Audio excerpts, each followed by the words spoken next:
My daughter was very ill. She had juvenile rheumatoid arthritis, and when she was between the ages of 14 and 16, it first destroyed her hip, which had to be replaced, and then it destroyed the ankle on her other leg, which had to be replaced. She walked around for 2 years on broken legs, and she was taking massive doses of opiates and could hardly stay awake, and she had this advanced autoimmune disease, which produced all sorts of other symptoms that were just as bad as the joint degeneration, but which are harder to describe. And so it's just bloody brutal. You know, and as a test of your faith, there's almost nothing that's more direct than a serious illness inflicted upon an innocent child. But what to do in a situation like that? Because everyone is going to have a situation like that in some sense. You know, you'll be faced with illness in the people that you love. And one of the things you do when you're overwhelmed by crisis is you shorten your time frame. You can't think about next month. Maybe you can't even bloody well think about next week, or maybe not even tomorrow, because now is just so overwhelming that that's all there is. And that's what you do. You cut your time frame back until you can cope with it. And if it's not the next week that you see how to get through, then it's the next day. And if it's not the next day, then it's the next hour. And if it's not the next hour, then it's the next minute. And you know, people are very, very, very tough.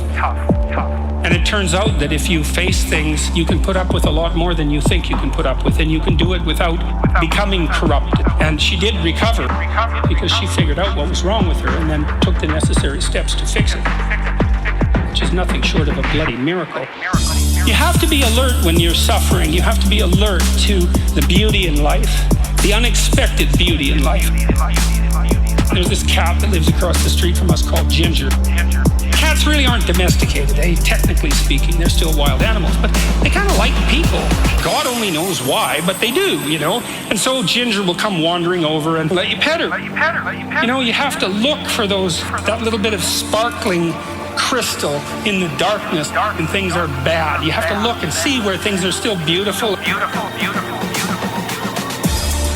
You narrow your time frame. You be grateful for what you have.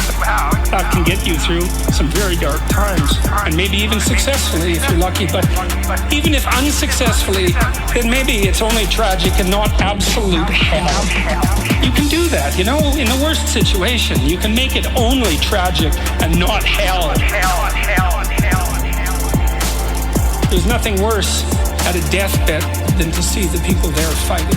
The death is bad enough, but you can take that, as terrible as it is, and make it into something that's absolutely unbearable.